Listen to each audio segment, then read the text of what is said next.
What is going on, guys? It's the Variety Film Brothers. I'm Andrew. I'm Thomas. Welcome back to Variety Discussion, and in today's video we're talking about The Suicide Squad. I just had to look it up. I had to make sure it wasn't Suicide Squad. That's the 2016 film, the bad one. This is The Suicide Squad, the 2021 film, the good one. And this one might be shorter today, guys, because Thomas only wrote one thing in his notes, and that is Harley Quinn is hot. And now I'm not going to disagree with you, Thomas. That is most certainly true. But yeah, I'm definitely going to have to do most of the heavy lifting on this video because Thomas, I guess, was a little distracted. Again, no shame. Just a little bit. No shame. Alright, so diving into our scores, first, as always, Thomas, what do you score The Suicide Squad? I'm giving it an 82. 82. Okay. I give it a 79, so we're both pretty close. Definitely a good movie, definitely an improvement from the first one. I think pretty much everyone on the planet can agree with that. What exactly do you think makes it better?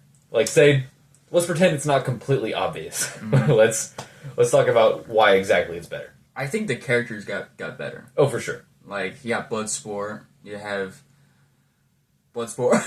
Yeah, Bloodsport is basically just Deadshot, but just made 1,000 times better. Just, like, undeniably better in every single aspect. But the one thing I have seen that's a little bit controversial about Bloodsport is his weapons. Like, people are all like, it's too much. They went overboard with it. You know, all the twisting and the turning and the, you know, growing, as weird as that sounds. I can't think of a better way to put it. I guess attaching. We'll say attaching. Yeah. How do you feel about that? Well, like, I kind of like it, though, because it feels like an Iron Man, like... technology thing, so I'm cool with it. I totally agree. It definitely gave me like suitcase suit vibes from Iron Man, but like I don't think it was too much because that's what people say. They're like, you know, this movie is super realistic, super grounded, and like it's really not. Like the main villain is a giant starfish. Patrick Star. Like, yeah. So I'm totally fine with them going a little bit extra on the weapons. I really don't think that's a problem at all. But we can both agree Bloodsport is probably the best thing about this movie. I think we can also agree the worst thing about this movie is frickin' Weasel. Now, guys, I kid you not when I say the existence of Weasel brings this movie down at least 10 points for me. Weasel is disgusting. And I get it, that's the point. But they went too far. Yeah, I hate Weasel. I actually hate him. Yeah. And the fact that they went to the trouble of rendering genitalia on Weasel. I'm going to leave it at that because I don't want to like get demonetized or anything. It's too much. Yeah. That's too much. They went too far. Weasel is ugly. Weasel is gross. It's not even like one of those like ugly cute things. You know what I'm talking about? Because some people like, you know, they like ugly stuff because they say it's cute. Like it kind of comes back around like a movie that's so bad it's good again. But like Weasel needs to die. Yeah. And you know, if you didn't see the post-credit scene, then you're probably thinking, oh, well, you guys must be pretty happy then, because Weasel does die pretty fast. No, he doesn't. Like, they tease me into thinking they kill off Weasel, and then they bring him back at the very end, and he runs off, and I literally could not rewatch that scene, because, like, I know what happens, I don't need to watch it again. It's horrible. Yeah. He's like, I don't want to body shame Weasel, but he's, like, skinny and fat at the same time, and he just, like, walks like a caveman, but also a cracked-out redneck. Yeah. It's, like, I get you're not supposed to like this character, really, but, like, he makes me want to throw up. They make him so unlikable. It's kind of funny. They really do. Like, he has no redeeming qualities at any point in the movie. He doesn't even talk. He doesn't even... He just kind of, like, makes noises. Yeah. He makes me very uncomfortable. Yeah. Very uncomfortable. But, so, that's all we're saying about Weasel. Because that's all I want to talk about. Yep. So, a scene that I really like, is when we see the staff placing bets on, like, who's gonna die and stuff like that. That is, I think, an element of what the first movie was missing. Because, like, the first movie, first off, it only kills one of the Suicide Squad members, pretty early on, and that's what's his face? Grapple Man. No, it's what's his name? Slipknot. Grapple Man's a better name, honestly. But so yeah, and you like they don't even kill off Slipknot in a cool way. You get just a whole like it's a bloodbath. This first scene where a bunch of them die, and it's like, it's pretty cool. I'm not gonna lie.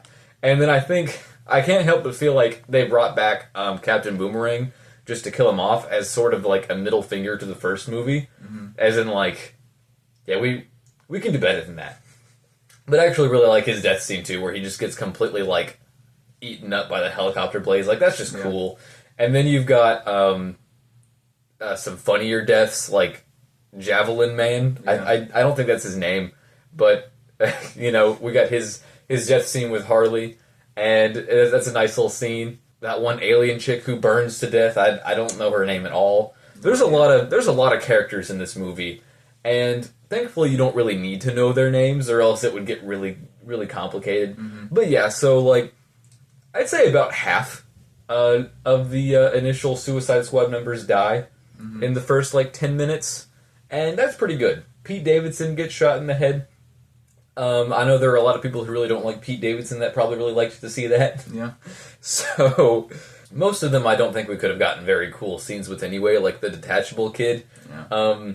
I'm not gonna lie, it's a little unsettling seeing his arms like float. Like, that's weird to me. Like, I get it, they went with a lot of like lame superheroes, and that's something we talked about in our last video, or something I said that I would talk about in this video, is that this film has a lot of lame characters, I would say, like Polka Dot Man, great example. But yeah, it's kind of funny to just watch them get, like, completely dispatched super easy. Because, like, in the first movie, it was trying to make those lame characters look super cool. And it just comes off as completely, like, unaware of what you're doing, you know what I mean? Like, they tried to make Captain Boomerang really cool. They tried to make Slipknot really cool. And it's like the detachable kid is just the perfect example, because, like, he goes out there, he really thinks he's hot stuff. He's like, oh, I'm gonna mess him up. And then he just slaps him around and gets, obviously shot to death. And it's like, or his arms get shot, and then he's just, oh yeah, and then he's see that, like, that's funny. I mean, if you're as twisted as we are, but it's a much better way of handling some of those characters. And then, like, Polka Dot Man is obviously a very silly concept. Like, they created that knowing it was silly, but, like, he gets a lot of really good character development, and he also gets a really silly death.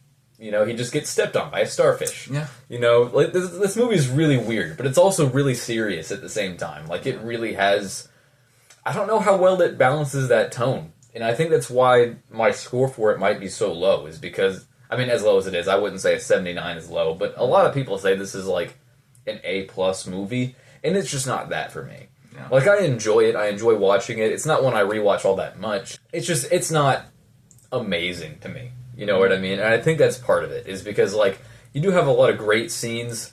Like, you've got a comedy scene of Bloodsport and Peacemaker kind of having a bit of a contest to see how many people they can kill and how cool they can, make it look. And then you've got, a later scene where you've got the scientist guy, who I said I was going to memorize his name.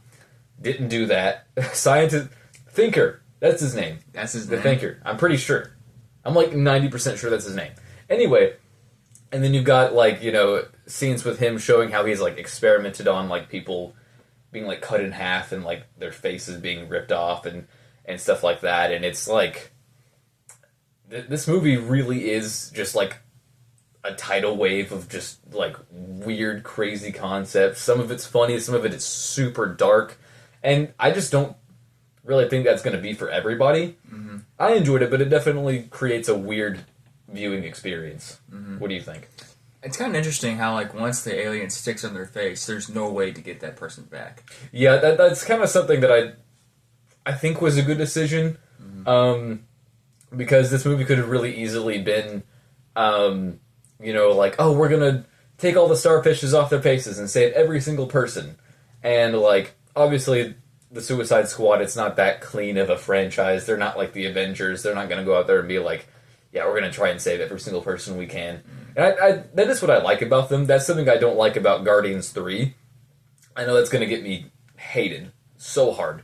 But, like, Guardians 3 ends with, the Guardians of the Galaxy saving a ship full of animals and even, kids. Like kids. And it's all this, like, it's too heartwarming. You know what I mean? Like it's like extra, you know, in that way. And like the Guardians were known as like a kind of, I don't want to say edgy, but like kind of dark and edgy, like a little bit before that. And I mean, that movie definitely does get dark. But like, it's just too much. And that's one reason why I'm not crazy about that movie.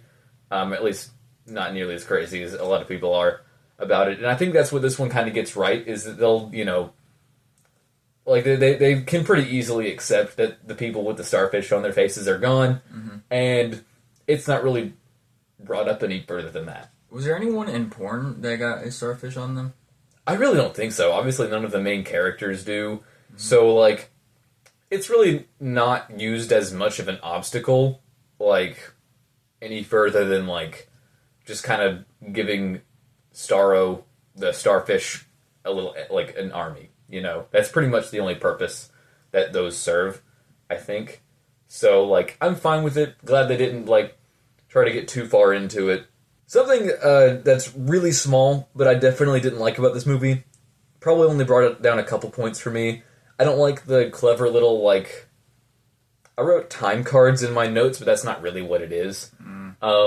Like, you know how it would, like, spell out, like, and Harley was doing this, or something, like, when it cuts scenes, and it, like, has it written out in, like, pieces of the scene, like, in blood or sticks or things like that. I didn't like that. Something about that just feels really pretentious to me and kind of cringy. Like, it's one of those, like, things where, like, it feels like I'm trying to say I'm really creative. You know what I mean? And it's just, like, you didn't even need any, like, subtitles or anything in the first place. Like, you didn't even need to put words on the screen. You know what I mean? It's pretty obvious. But speaking of Harley, her little, like, side quest where she, like, bangs the president or prince or whatever, definitely a low point of the movie for me. Like, we get a couple good scenes out of that, like where she shoots her way out of the building. Like, that's nice, but, like, I think that part of the movie overall is really underwhelming for me. What do you think? Well, like, did the prince really do anything? Like, was he, like a kingpin? Or, like, was he just a prince who was rich? 'Cause I kind of forgot. He was, like, the prince or king or something of that island they were on, and he was definitely a bad guy, but to be honest, I can't exactly remember why. He's like who the rebellion group were wanting to fight against, was him and his, like, soldiers, but he's not an interesting character in any way, and it kind of brings the movie down also because, like, I feel like we didn't get to see as much of Harley with the Suicide Squad because of that. Like, she spends probably half the movie with him, but, like, off screen, you know, like, there's a really good scene where, like, Ratcatcher 2 and Bloodsport are, like, in the bus, and they're just kind of talking about all the stuff they went through, and that's one of my favorite scenes of the movie. And Harley, I don't think really gets anything like that. She gets to sleep with the prince, though. I mean, she does, and I mean, I'm sure she enjoyed that, but... So a question I asked you earlier before we started, so that you could have a little bit of time to think about, like, there's a lot of really morally complex characters in this movie. It's definitely not as clear-cut as, like, this character is good, this character is bad. It's just a huge spectrum. So, which character in this movie would you say is the most evil? I would say the scientist is most evil. I would have to agree. I think Peacemaker is a pretty close second, and then Waller is right behind him. The scientist, I wasn't sure if I wanted to, like, bring this up, but there's a line that, like, basically implies that, like, he was, like, doing things against the wishes of the test patients, if you catch my drift. Yeah. Taking advantage of them. And that's pretty gross. Like, that's pretty disgusting. He had the starfish in his custody for, what, it said, like, 30 years, 30 plus years, so, like, that's a long time to be doing really horrible stuff like that. The dude is just, like, barely even a person at that point, I think. Like, even Peacemaker, I think, has somewhat of a soul. I think he just, like, his life is, like, just all about his work, I guess, you know? But instead of spending too much time in an office, I'm pretty sure, you know, he just gets satisfaction from, you know, killing people. Like, he sees that as a job well done, as, like, and he sees that as, I guess, sort of cleaning things up. You know, what's the line he says? He's thorough. When he's about to shoot Ratcatcher 2 in the face, who is probably the most good character of the movie. I would probably say. I can't think of a more good character than her. What do you think? Weasel. No. We said we weren't going to talk about Weasel anymore, Thomas. Man. But Waller is crazy evil. Like, much more than she should be. And it really doesn't make me like her, I don't think. You know, like, obviously I know that's what they're going for. I think they're going for that, like, so unlikable character that you like to just see how awful she is. But, like, the fact that she was, like, inches away from just, like, murdering all the main characters just because they're going off mission, and that mission was completed anyway, like, it doesn't make any sense. It's, like, I don't think it's supposed to be that satisfying to see her get hit in the face with, what was it, like a baseball bat or something? I think it was a pole. A pole? Just something. I wish she would die.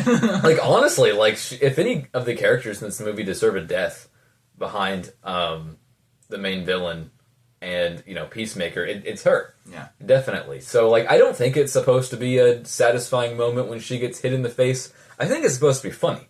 I think you're supposed to just watch it and be like, oh, you know, Amanda got hit in the face. But for me, it was like, yeah! Hit her again, you know. So, like, I don't know if that's something that brought down more points for me, because, like, at the beginning I get it, you know, like, it was just a mission and, like, they'd all pretty much failed anyway, so I was like, sure, you know, like, I get it, she's kind of supposed to be hardcore or whatever, but, like... Now pull a Glock and shoot her in the face. Like, honestly, like, I won't be mad if they don't bring her back for the new DC universe. If it doesn't have Amanda Waller in it. At least not this version of Amanda Waller. I will not be upset in any way, shape, or form. Yeah, she literally, Bloodsport's daughter, he has that conversation with her in the jail. I don't know if you remember that. But, and then she did something illegal. I can't remember what it was. Something relatively petty. Like, yeah, she just stole something, I think. And then she was like, well, if you don't lead this mission, Bloodsport, I'm going to send her straight here. And it's like... And then, like, she implies that, like, she's going to get, again, taken advantage of or killed. And it's like, Jesus, woman, what's wrong with you? She's, like, 16, and, like, I get it, you're trying to manipulate this guy, but, like, my God. You almost got shanked. Yeah, like, that's pretty bad, dude. Yeah. Like, I think it's kind of, like, underplayed how bad she really is. Like, the movie isn't even fully aware of how bad she is. But that's all I really had in my notes. How do you feel about Starro the Starfish? He's okay. He's okay? Like, he's a threat, don't get me wrong, but, like, he doesn't really do anything. Right, like, I agree. Like, there was a movie that I saw that had, like, a clip where, like, the alien was, like, clear, and, like, they were doing experiments on it, and, like, they shocked it, and, like, he had, like, a glove on, and then the thing wrapped around his hand and, like, broke his hand. Yeah. And then it got through it and just, like, went through his, like, mouth and, like, controlled him somehow and killed him like that. Oh, I think I know what you're talking about. Ryan Reynolds was in it. Oh, I think I know what you're talking about. It's not going to come to me, but, like... It just, like, killed him and then, like, spread throughout the whole thing. Yeah, like, I definitely think that... That would be interesting. Yeah, like, I don't think that Starro was a bad part of the movie. It's definitely one of those really weird elements that makes this movie stand out, but, like, the first Suicide Squad movie had Enchantress as the main villain, and she was awful. Yeah. So this is a little bit better, but, like, I feel like the Suicide Squad could really use, like, a scene with, like, just some really good choreography. Just, like, some really... Like, someone that really feels like tests their physical, like, limits. You know what I mean? It would be interesting if the Polka Dot Man had a like, an alien face on. And then yeah, or, like, yeah, we could see them, like, kind of have to fight each other. That would have been a really good way to end it, or just, you know, something to provide, I guess, that extra layer of, you know, complexity. Because I really like the fight with Rick Flag and Peacemaker. I really like that fight. Yeah. It's very brutal. Rick Flag was, like, I guess you could say he might be the best character, the most good character, anyway. Or what do you think, him or Ratcatcher 2? It's pretty close. like Ratcatcher is innocent and nice, and then Flag is just nice and good skilled. So it's like it's kind of hard to determine which. That's true. That's true. But like I was saying, like I don't think we get a lot of like great scenes at the end. Like you have that scene where like Hurley takes the javelin and like pokes her way through the starfish's eyeball and like swims around in it, and then you see the rats come in after her and start eating the blood vessels. That's and gross. It's pretty disgusting, and like I'm okay with that. But if I'm being honest, it doesn't like what's. I'm sorry, I should have brought that back up. I forgot that really got to you. It's so gross. It's not water either. Like it's no, like, it's like eye liquid. What's in your eye? I don't even know. I mean, it's not even human anyway, so it could be anything. But I just feel like the ending could have used something a little more. What's the term? I guess like because I feel like the height of the movie is when Peacemaker and Rick Flag are fighting over the data. You know, like that was when I was personally most at the edge of my seat, personally invested, because I think a simple fight is just a really good way to end a movie, honestly. When you start like splitting the team up into a bunch of different groups and then like it's just nothing too clear cut, I think like that can still work, but like you're dividing my attention kind of. So like that was kind of the height of the ending for me. So then after Rick Flag dies, then is most of the stuff with the starfish. Like, yeah, I was actually kind of sad to see him die. This movie did a really good job at redeeming Rick Flag for me, because I didn't care about him much in the first movie, but this movie made me like him quite a bit. I don't really know why. It's the haircut. It's not bad, I guess. But I don't know. I think it was just really missing something there at the end. What do you think? Mm-hmm. Like, I feel like, okay, it's cool that the starfish is big. Right. I get that he's huge. But, like, the only threat he has is that he can control other people with himself, which isn't really that big of a threat, because didn't Bloodsport, like, shoot, like, 20 of them and then just ran out of ammo? Oh, yeah, like, I also thought that was interesting. Like, he could shoot them, and I think that would pretty much take care of him, right? Yeah. But, like, back at the lab, he was cutting people in half and they were still alive. I think it's like you have to hit it like a zombie. Like, you have to hit it to the brain. That would make sense, I guess. Because, like, it's controlling them, like, through their face. So you kind of have to hit them through the starfish and out. I guess so. I guess that would make sense. But, I don't know. Because, like, I don't even remember how they end up defeating Starro, really. Like, I know I think she gets the eye. But, like, I think Ratcatcher just, like, swarms it with rats. Yeah. And, like, I feel like saying there are that many rats in that town is borderline offensive. I feel like it's kind of saying, like, yeah, this isn't the United States, so, you know, there are literally about 3 billion rats living in all the houses. I'm pretty sure she just got all the rats from the whole world and just, like... Like, she would have had to, man. That was an insane amount of rats. That would take forever, too. That wouldn't take, like, 5 seconds. Oh, yeah, no. Like, she shines up her beam, and there's, like, 10 billion rats there in, like, 15 seconds. Yeah. And again, it's like, it's not a satisfying way to beat the villain. Mm-hmm. And then another thing that kind of makes the ending unsatisfying is we don't know anything about Starro until maybe 30 minutes before the movie ends. Mm-hmm. Before that, the movie doesn't really have much of a villain, like, except for the Thinker, but, like, I don't think he does anything... I actually don't think on screen we see him do anything that evil. Mm-hmm. Like, you know, like I said earlier, it's implied he does some messed up stuff, but I don't think we actually see anything. So, like, I don't know, maybe that's an element of it that's kind of bringing the movie down for me a little bit, is just that there's no central intimidating force that we're working against. You know, they're just trying to get somewhere.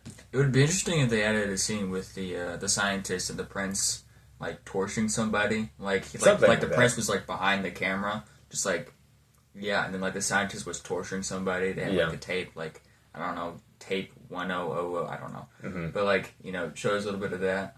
Like, he puts in, like, the drive, and then, like, presses play, and then they show him and like, the prince, like, do some stuff. That'd be kind of cool. Yeah, the movie is already pretty long as it is, though. I think it's, like, almost 3 hours? Probably.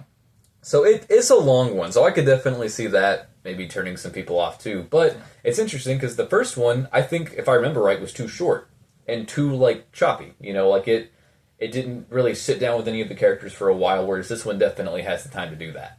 So, I think that is probably overall, just to make a short and sweet summary, what makes it better than the first one. But at the end of the day, it's still definitely a movie that I have some mixed feelings about. Like, I'm not really sad that there's not going to be a third film to make this a Suicide Squad trilogy. What do you think? No, not. I don't really care for it. Yeah, like this feels like, you know, a good kind of definitive end for them, I guess. Because, like, I just don't really, you know, want to see where any of these characters go that much. Like, I'm not really interested in, like, what Harley Quinn's next adventure is, what Bloodsport's next adventure is, you know.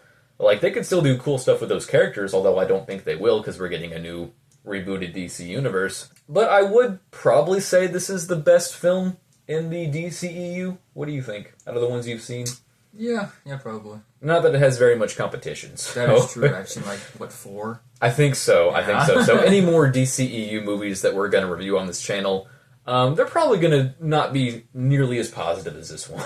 Yeah. All right. Well, I think we've pretty much been over everything we wanted to talk about. Yeah. All right. Thank you guys so much for watching this video, especially if you made it all the way to the end. Be sure to like, comment, and subscribe for more content like this, and we'll see you in the next one. Peace!